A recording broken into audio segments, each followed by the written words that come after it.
Hey guys, it's Erin from Go Erin Go, and I'm here doing a series of videos to answer a group of questions from the student in Southwestern Illinois College. So, hey Bellevue, Illinois.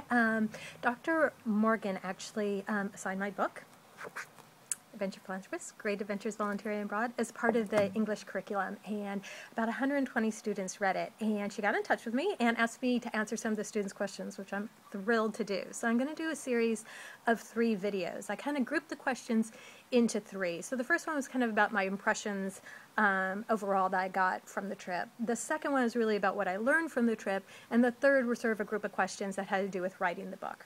So I thought at first I would answer the first group about my impressions on the trip. And the first 2 are kind of part A and B of the same question, which has to do with what was sort of the most treasured experience that I felt that I experienced on the 2-year journey.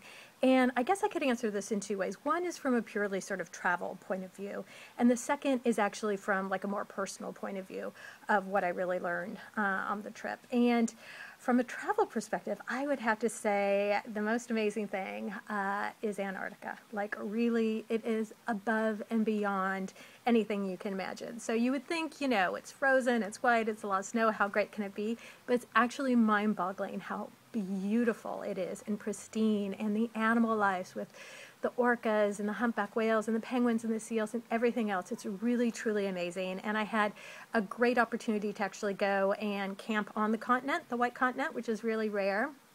And I went down there sort of last minute, just booked my trip, and got in with a couple for a triple on the first voyage out. So we were the very first trip to actually go down to Antarctica that season in 2012, and just really, it was like I said, mind-boggling beautiful. We actually had a really rough crossing. It was Hurricane Sandy force winds going across the Drake Passage, which is one of the toughest passages anyway, and so probably about 95% of the people got sick. Luckily I didn't, because I'm really, really seaworthy, so that was good. But it was a very tough crossing. We were the first ship down, so we had to break a lot of ice, and we were the first ones, of course, to touch base on the continent to do the overnight camping trip. So a lot of really special experiences.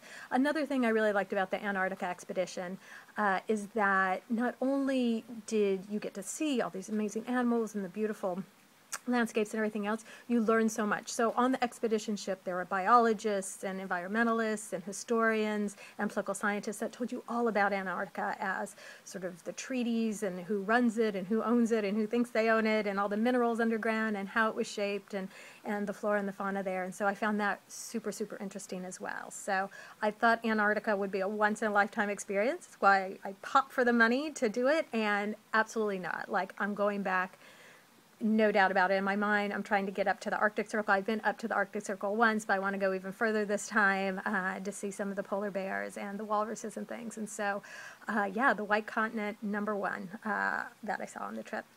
The second part of the question was sort of or what organization made the biggest impact on the trip. And to me, it's a close call, right? Because there were so many amazing organizations that I profiled and really enjoyed meeting the people and the communities and learning about the cultures that way.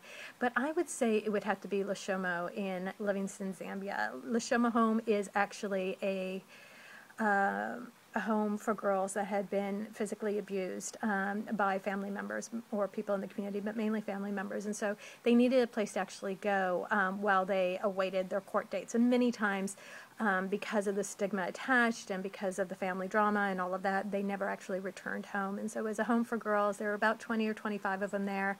And the girls were as young as 7, so kind of 7 to 15. And they were just really lovely and very precious, and it was great to see a home like that that could provide them with such protection and care, and give the girls education and the support and the therapy they needed to go on with their lives. And so that really touched me, and I volunteered there. I gave a small donation, and when I got back, actually, I gave a much larger donation because I thought it was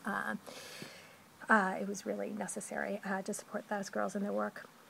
So the third part of this question is, what was my favorite experience that I didn't mention in the book? And this has to do with, I have to say, it's so many people that I met on the trip that I didn't get to mention in the book. I mean, the book actually highlights, 30 individuals. There are sort of 3 vignettes for each of the 10 chapters about adventure philanthropists, but there's so many more people I met. Like, there was Dan and Mariana, that were this Romanian couple that did the Himalayan trek in like 2 days or something amazing. You know, we just met at a tea house one night, and then I've been in contact with them ever since. There was certainly, oh, who else? Like Leon in Norway, who took the night to like show me all around Bergen. There was Ryan, who I met, who's a firefighter from LA, that we met up. He was going to Antarctica just as I was coming back, and went hiking, you know, in Argentina in the spur of the moment, and we're still in contact, and just so many people like that. So a trip like this truly expands your world. And my friends, it's one, actually it's great. Every time I have a birthday, I get so many birthday wishes from around the world. It's really, really special. So that was certainly a highlight of the trip.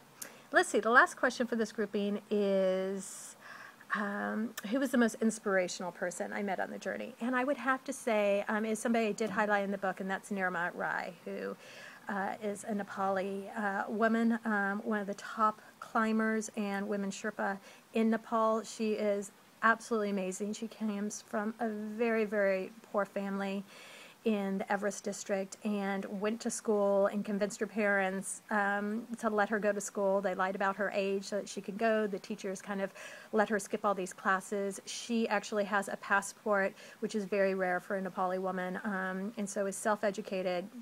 Went through the education system there, went on and self-educated herself to become one of the biggest climbers through Empowering Women in Nepal. She's one of their best students, and actually she led the all-woman team, the first women team to scale Annapurna 4, which is the 11th tallest mountain in the world. And just, she is such an inspiration. And while she treks, and she still leads all kinds of trekking guides and things like that, she also in the off-season goes back to her parents' farm and farms potatoes and yams and things like that to help them in the fields. And just all her money goes to pay for her sister education. And they live in a little, very small, maybe 7-by-7 room house where she invited us afterwards, and we got to go and have butter tea. And just really, I've been in contact with her since as well, and she just really is somebody that I will always think of as a true inspiration. So anyway, I hope that answers your first group of questions. I'll come back in the second video and answer a few more.